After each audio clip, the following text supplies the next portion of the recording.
بسم الله الرحمن الرحيم. الحمد لله رب العالمين، والعاقبة للمتقين. الصلاة والسلام على سيد المرسلين محمد وعلى آله وأصحابه أجمعين. أما بعد، السلام عليكم ورحمة الله وبركاته. Muhtaram aziz jamaatil muslimin, Alloh haq subhanahu jalla va taologa beadad hamdu sanolar bo'lsin. Janob payg'ambarimiz Rasululloh sallallohu alayhi va sallamga salovat va salomlar bo'lsin. Xudoy taborak va taoloning muborak oyi bo'lgan Ashhurul Hurum, hurmatli Alloh ulug'lagan muhtaram oylardan bo'lgan, Alloh taolo Qur'oni Karimda alohida ajratib Qur'onda zikr qilgan 4 oyni biri bo'lgan va sanayni Zulhijja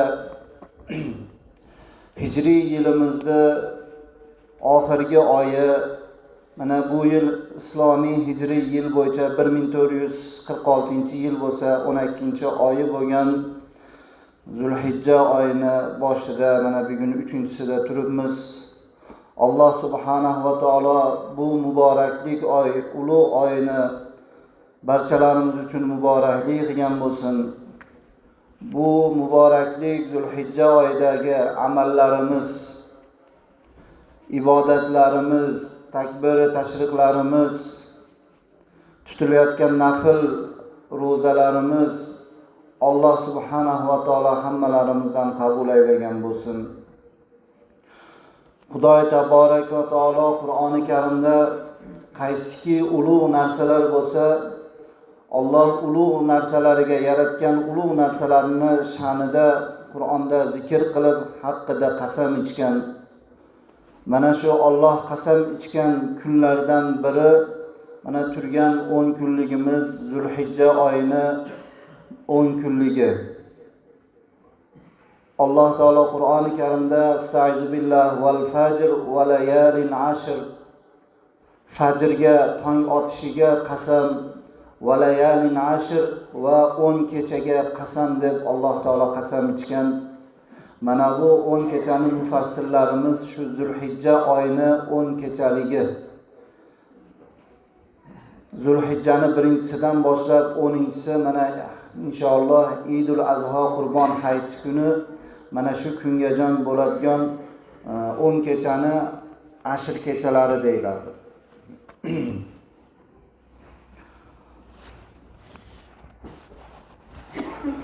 Payg'ambarimiz Rasululloh sallallohu alayhi va sallamdan Ibn Abbos radhiyallohu anhu rivoyat qilgan hadis sharifda وقال النبي صلى الله عليه وسلم ما من أيام العمل الصالح فيها أحب إلى الله من هذه الأيام. Payg'ambarimiz sallallohu alayhi va sallam sahobai ikromlarga aytdilar, marhamat qildilar. Hech qanday bir yaxshi solih amallar yo'qki Alloh uchun mahbub bo'lgan.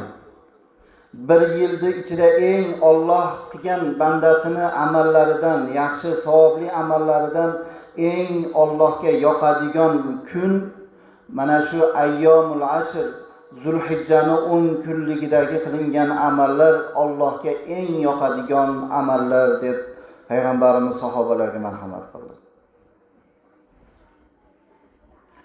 Qalu ya Rasululloh, sahobalar so'rashdi, ey Allohning rasuli payg'ambar alayhisalom, valal jihadu fi sabilillah, Allohning yo'lidagi jihad qilishdan ham ko'ra shu Zulhijjani 10 kunligida, Zulhijja oyini boshidan boshlab hayit kungajon 10 kunlikning ichidagi amal Xudoning yo'lida jihad qilishdan ham ko'ra ulug'mi deb so'rashdi.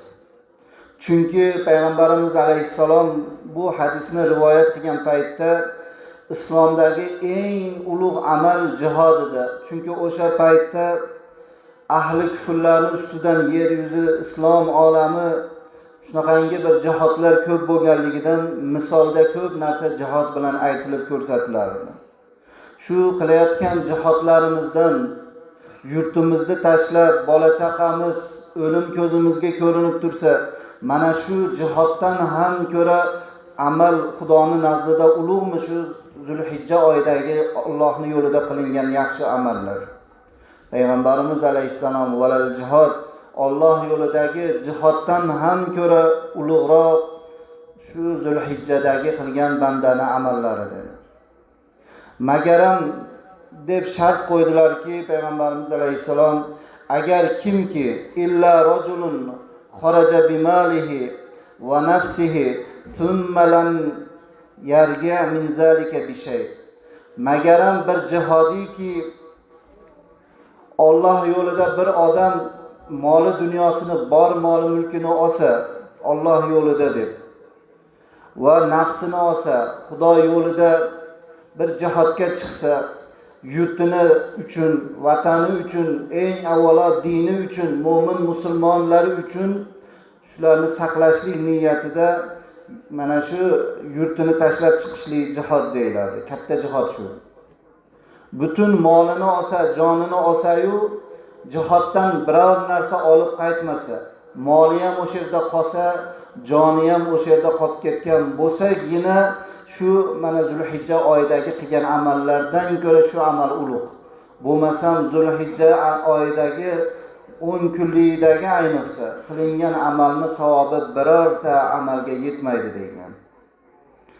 Demak bilaylikki, g'ariblikda, musofirlikda, Xudoning yo'lida yoki jihodda dini uchun, yurti uchun, musulmonlar uchun shularni qo'rg'ayman deb jon berishlik va ikkinchi sharti o'sha yerda qolsa, moli dunyosini olib ketgan, oti olib ketgandir, tuyada ketgandir, bir uloqda ketgandir, o'sha moli dunyosi ham o'sha yerda qolsa, o'zini joni ham keyin o'lgandan keyin jasadi ham o'sha yerda qolsa, shu amal eng ulug', bunga yetadigan amal yo'q.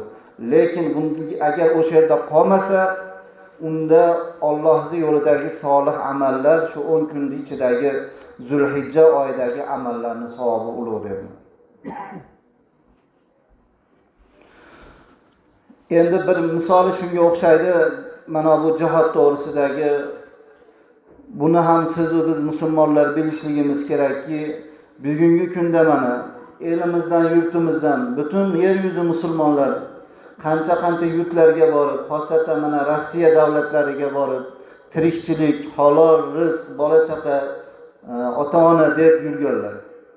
Mana bilyapmiz, ko'ryapmiz, eshityapmiz qanchalarini, mana qancha yoshlarni janozalar o'qilyapti, olib kelinib. Bilaylikki, mana shu Rossiyada yurganlarni ham agar niyati shu bola chaqa tirikchilik, rizq deb yurgan bo'lsa, bular hech kamitilmagan holatda jihod maydonida yurganda yururlar.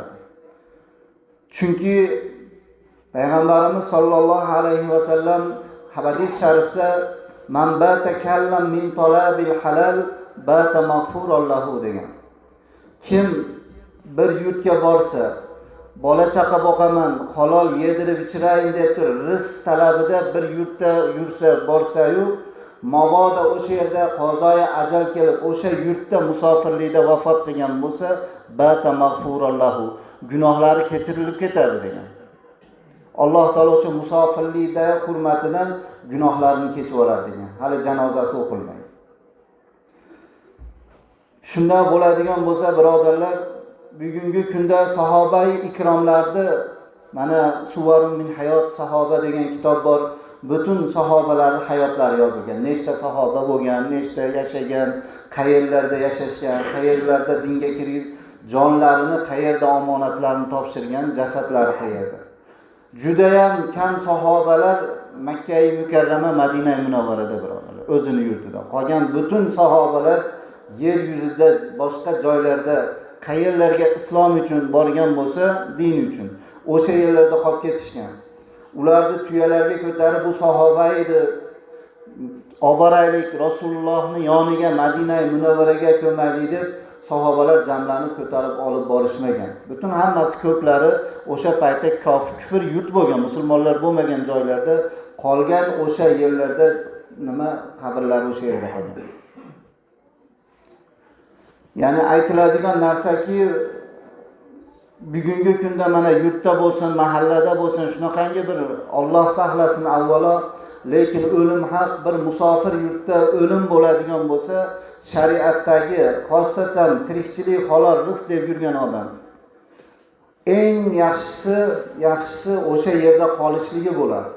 O'sha yerda qolishligi haqiqiy jihodda vafot qilganni ajrini topib qoladi. Uni o'zini yurtiga, otasi-onasini go'rini oldiga degan narsa yo'q. G'arib bo'lib qoladi, boshqa. Lekin eng maqom Alloh taolo kimni tuprog'ini qaysi yerda nasib qilgan bo'lsa, mana Alloh taolo yurtimizdan bir yil qancha hojilarimizni chaqirgan ekan, mana qanchalari ketishdi. Alloh taolo bu yilgi ibodatlarini qabul qilsin, salomat qaytishlarini nasib qilsin. Mabodo hajda biror odamni umri tamom bo'lgan bo'lsa, birorta odam xohlamaydiki yurtimga olib kelayin deb. O'sha yerda qolishini xohlaydi. Xuddi shunga o'xshash musofir yurtda vafot qilishlik, hajda vafot qilishlikdan hech qanday bir savobida kamlikda kam joyi yo'q. Shuning uchun bir maslahat berayotganlarda boshqalarni qiyinchilikka qo'yib kattalar olib kelish kerak, hattalar u mayyitni jasadda qiynab, hidlatib, mana shu holatda qilishlik o'likka emas, tirikka ham qiyin bo'lyapti deb shariatga ham to'g'ri kelmaydi. Shuning uchun mana bu odat eng yaxshi odat ekanki, mana hatto hadisda payg'ambarimiz alayhisalom eng ulug' amal nafsi ham qaytmasa, moli ham qaytmay o'sha g'aribona bir yurtda vafot qilsa o'sha yerda qolishlik, mana bu amal eng ulug' amal deb payg'ambarimiz marhamat qildilar. Demak, jihoddan savobi ulug' amal mana bugun 3-chisi bo'lgan Zulhijja oyida turibmiz. Bu oyda butun amallar to'plangan birodarlar. Ramazon oyida mana roza tutishligimiz bor. Soim bo'lib, kechalari ibodat bo'lishlik bor. Bu Idul Qurbonda bo'lsa, Zulhijjada takbir aytib yurishlik mana 3 kun bo'ldi. Takbirlarda aytib yurishlik, og'izda g'iybat shikoyatdan saqlashlik,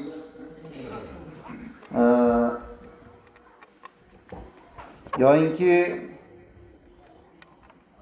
bu oyda qurbonlik qilishliklar. Bu oyda Arafat bor mana hojilarimiz uchun, Mino bor, Muzdalifa bor, ham roza bor. Yurtimizda qancha mana musulmonlar, ulug'lardir, yoshlarimizdir, roza tutayotganlar bor. Mana bu oyda 10 kun Rasul alayhisalom roza tutgan degan dalil bu yo'q. Lekin ba'zi onalarimiz roza tutgani desa, ba'zilari tutmagan deyiladi. Lekin bir hadis bor. U hadisda shunaqa keltirilgan, Abu Hurayra roziyallohu anhu payg'ambarimiz sollallohu alayhi va sallamni Rasul alayhisalomga bu oydagi 10 kundan ko'ra sevimliroq tutib, xursandlik bilan roza tutar edilar mana shu oyda deb. Va aytardilarki, ma'nosi shuki, 10 kun Zulhijjaning ichida qodir bo'lganlar 10 kun bo'lmaydi, mana 10-kuni hayit bo'lib qoladi, 9 kun. Qodir bo'lmasa 1 kunmi, 2 kunmi roza tutishlik, 1 kunlik roza 1 yillik 1 yillik ibodatni, 1 yillik rozani savobini beradi degan hadis bor. Ramazon oyida 1 kun, 1 oy roza tutganimizdan keyin Shavvol oyida 6 kunlik roza bor. Chunki kim o'sha 6 kunni rozasini tutsa 36 kun bo'lib roza Ramazon bilan. 10 barobar ziyodasi bilan 360 kun 1 yilni rozasini savobini topadi. Ya'ni 1 ga 10. Lekin mana bu Zulhijjadagi roza bo'lsa 1 kuni 1 yillikdir. 1 kuni 1 yillik rozani savobini Alloh taolo ato qiladi. Bu ixtiyoriy. Lekin sunnat roza shuki, Arafa kungi roza. Birodarlar, yaxshiroq e'tibor beraylik Arafa kungi ro'zadan. Chunki ko'p odamlar buni bilmasdan Arafa kuni ko'pchiligimiz yoki uyda ahli ayollar ro'za tutmasdan o'tkazib qo'ylyapti. Hajda bo'lmaganlar, hajda Arafat tog'ida turganlar yana Arafa kuniga ro'zani tutmaydi.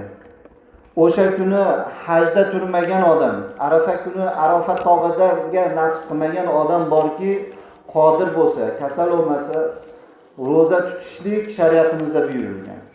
Arafa kungi ro'za. Chunki Arafa kungi ro'zani payg'ambarimiz sollallohu alayhi va sallamdan sahobalar so'rashgan. Rasululloh, bu Arafa kuni ro'za tutdingiz. Hojiga bormaganlar nima uchun ro'za tutadi? Suyla savmo Arafa ro'zani tutishlikni, Arafa kungi ro'za tutishlikni nima manfaati, foydasi bor deganlarda payg'ambarimiz alayhisalom faqola aytdilarki, yukaffirus sanatul moziya, Ramazon oyidan keyingi Qurbon hayiti Zulhijjani Arafa kunida ro'za tutishlik, Arafa kuni bir kunlik ro'za tutishlik bir yil avvalgi va bir yil kelasiga yilga, ya'ni 2 yillik gunohlariga kafforat bo'lib ketadi. Yani bir yil yashagan yilidagi kunidan boshlab bir yil oldingi yilga Arafa kungajon va hali yashamagan o'sha Arafa kundan boshlab keyingi yilga Arafa kunigajon bo'lgan 2 yillik gunohni Alloh taolo kechirardi. Payg'ambarimiz alayhisalom mana hadisda marhamat qilgan. Shuning uchun Arafa kungi ro'zaga e'tibor berishligimiz kerak, birodarlar.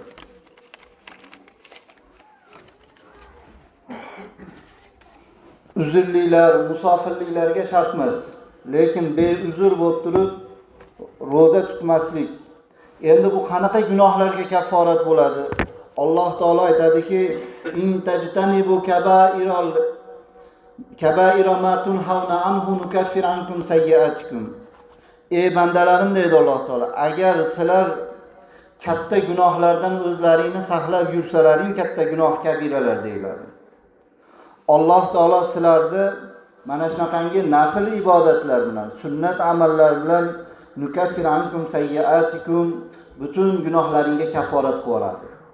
Demak, Arafa kungi ro'za tutishligimiz 2 yillik gunoh. Qaysi gunohlarga desak, gunohi sag'iralarga, kabiralarga emas, birodarlar.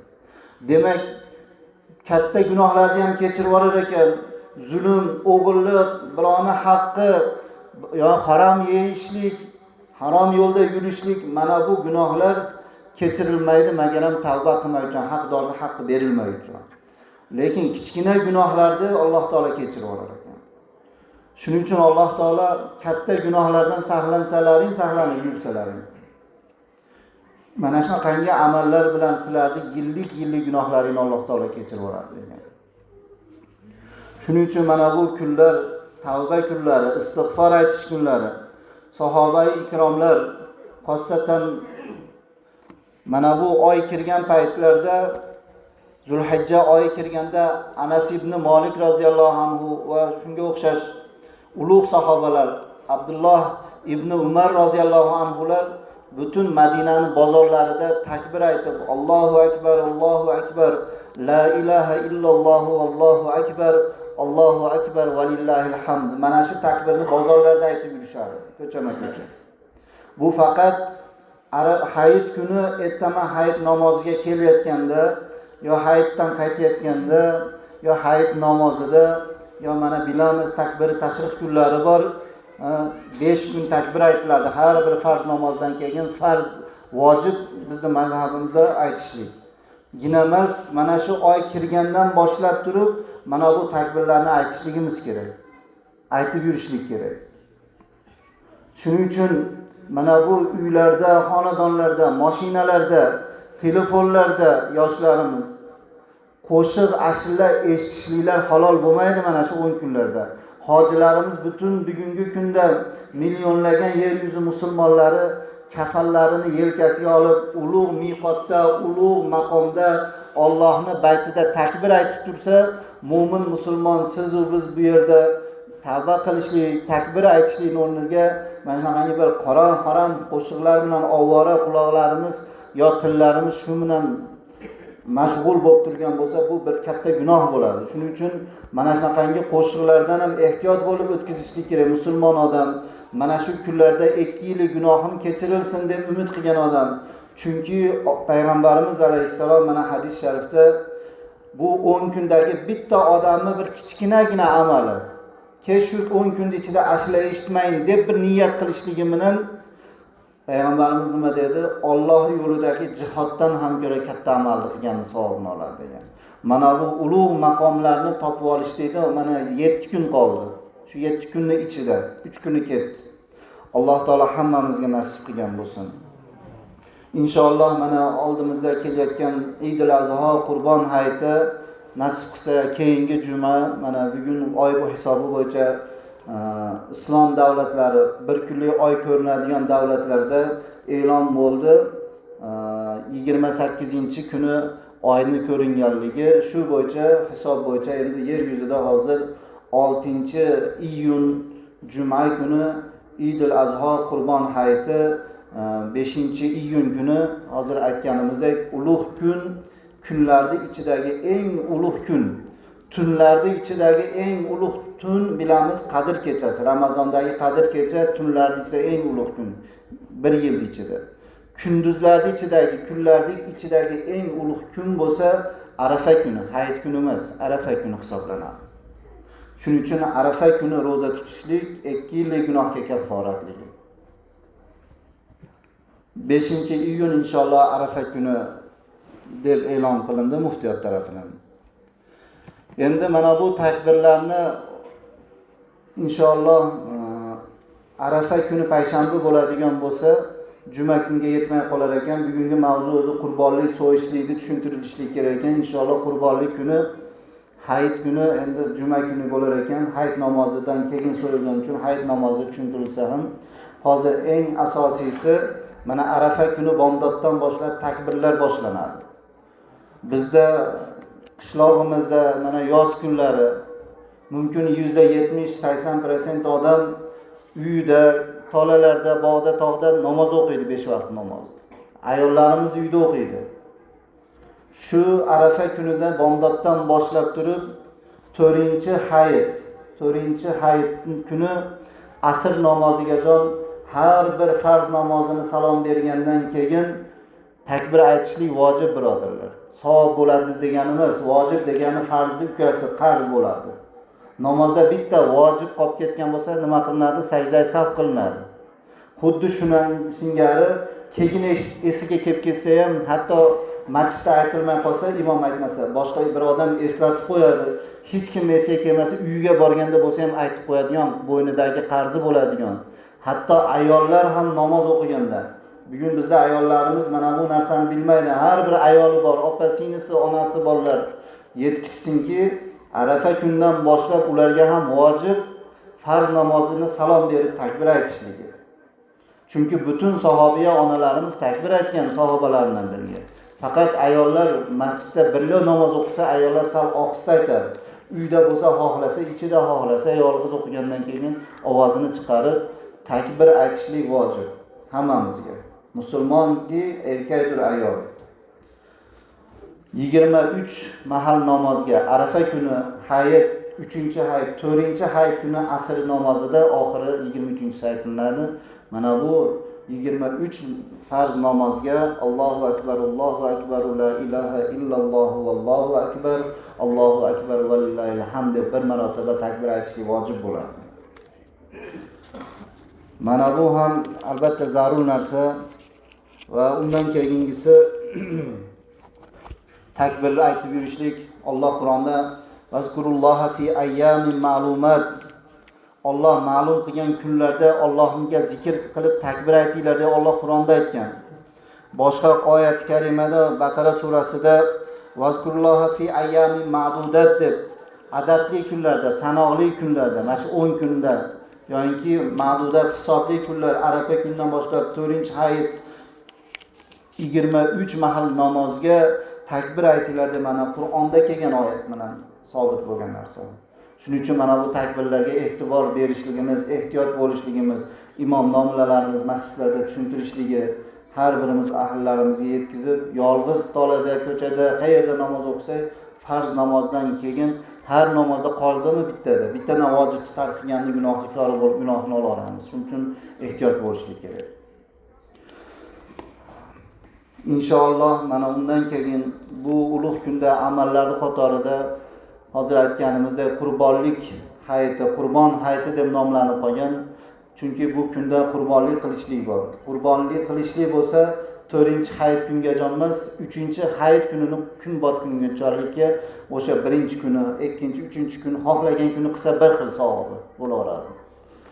3-kun kun botgandan keyin qurbonlik qilishlik to'xtatiladi. Mana bu amallar ham niyatga bog'liq bo'ladi, birodarlar. Bizda bugungi kunda Ramazonda, Qurbon hayitida odat bo'lib qolyapti, hayitlik qilishliklar, hayitlik. Mana bu hayitlikka deb turib niyatda qo'y olishlik, hayitlikka deb turib marakaga niyat qilib turib qo'y so'yishliklar, bular Xudo buyurgan qurbonlikka o'tmaydi. Nima uchun o'tmaydi? Niyatda bu bo'lmaganligi uchun. Shuning uchun har bir qon chiqarayotgan odam faqat qurbonlikka deb niyat qilishlik shart bo'ladi, vojib bo'ladi. Qurbonlikka deb niyat qilsin, qurbonlik niyati bilan qurbonlik so'ysin, ana undan keyin o'sha o'tganlariga pishirib yediradimi, xom tarqatadimi, nima ihson qilsa, nima qilsa qilsin. Alloh taolo Qur'oni Karimda la yanalallohu luhumuha va la dimauha valakin yanaluhu taqwa minkum degan. Sizlarni qurbonlikka, meni yo'limga so'ygan go'shtlaringdan menga bermaysizlar, men go'shtlaringdan yemayman deyapti Alloh. Vala dimauha, uni qoni ham menga kerak emas deyapti Alloh taolo. Valakin yanaluhu taqwa minkum, lekin ichlaringdan kimlar so'yadi, kim so'ymaydi? Kim qodir bo'lib turib zakot berishlikka yoki moli mulki hisobiga yetib turib kim qurbonlik qilishlikdan qochadi yo kim so'yadi? Va kim so'ygan qo'yini qurbonlik niyatida so'yadi, kim boshqa niyatda so'yadi. Mana shu odamni bilishligim kerak deyapti Alloh taolo Qur'onda. Shuning uchun qurbonlik qiladigan birodarlarimiz ehson deb Xudoga hayitli emas, qurbonlik deb qo'y so'yalik. Ana undan keyin u go'shtni Alloh taolo bizga nima qorning ochsa xohlasang hammasini o'zing ye dedi. Qorning to'q muhtoj bo'lmasang hammasini xohlasang tarqatib yubor dedi. Qarindosh urug'ingga yaxshi ko'rinishli xohlasang butun hammasini qarindosh urug'ingga yedirib yubor. Xohlasang talibi ilm madrasalarga tarqatib yubor. Xohlasa hozir aytganimizdek o'sha xayr ehson o'tganlarning nomidan ehson qil dedi. Lekin so'yishlikda e'tibor berib, ehtiyot bo'lib, musulmon odam, namozxon odamga, namozxon qassobga bismillah Allohu akbar deb mana biz har yil bir eslatib qo'yamiz. Shu bir yilning ichida qo'y so'yishlikda mana hilla odatdan qoldi. Qo'y so'yganda, hayitda bo'lsin, boshqa amallarda bo'lsin, qo'y so'yishlikdan oldin bir Qur'on o'qishlik mumkin emas, birodarlar. Payg'ambarimiz alayhisalom qo'y so'yadigan bo'lsalaring, qo'yni yotkizishlik bilan tezlik bilan qo'yni so'yinglar degan. Hatto uni 4 oyog'ini baylab o'tirmanglar degan. 4 oyog'ini baylashga vaqt qilmanglar, yotkizlaring tezlik bilan qo'yni so'yinglar degan. Bismillahirrohmanirrohim deb to'liq aytmanglar degan. Qisqa qilib bismillah Allohu akbar deb so'yib yuboringlar degan. Bizda yotkizib olib Qur'on o'qib duo qilib mumkin emas bu.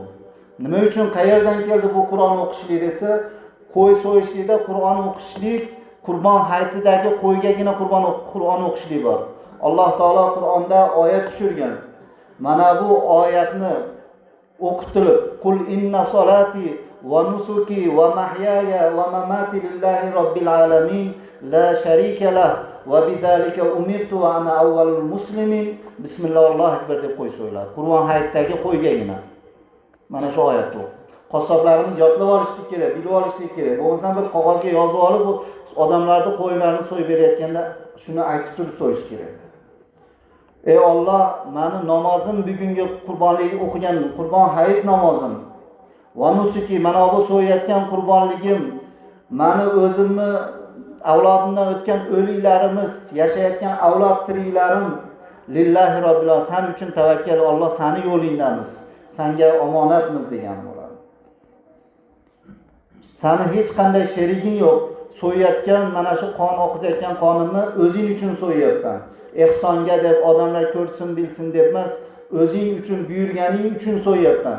Hatto payg'ambarlaringga bu kunni ulug'ligidan o'z farzandini Allohning yo'lida so'yishlik bilan imtihon qilganliging uchun men ham so'yayapman, o'shalarning maqomini topib qolishlik uchun degan ma'no. Mana shu oyatni o'qib turib so'yishlik sunnat.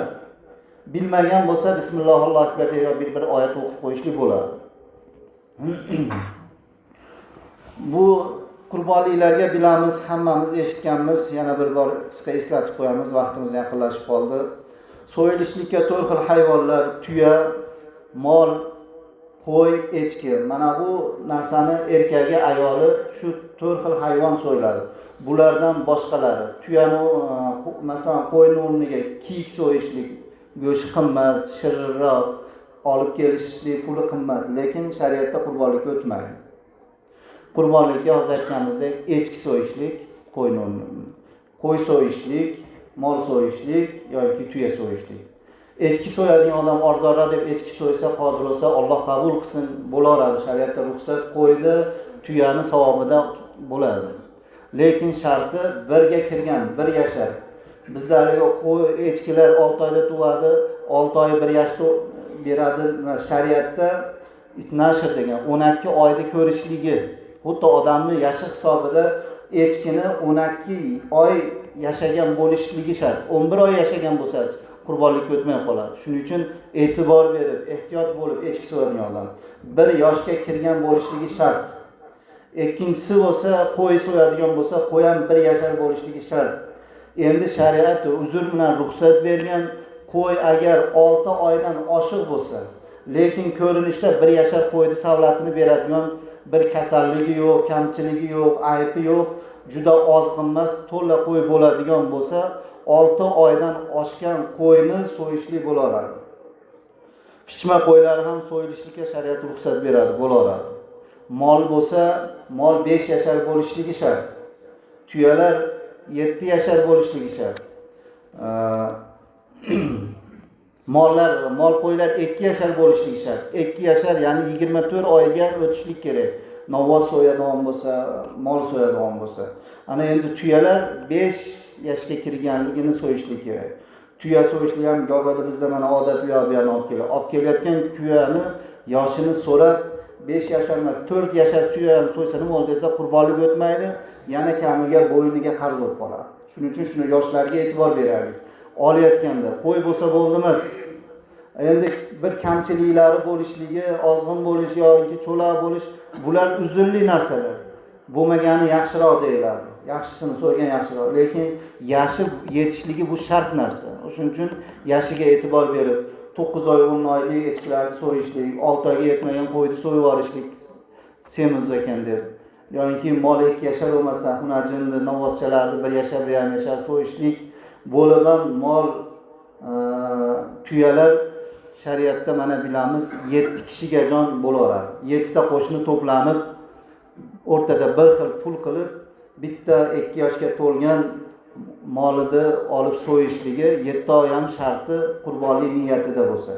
6 tasi qurbonlik niyat bo'lsa, bittasi mana men ham pulimni qo'shinglar, shu biz ham go'sht yeb qolaylik deb turib bergan bo'lsa, bizda nima qiladi-yu, to'plab go'sht.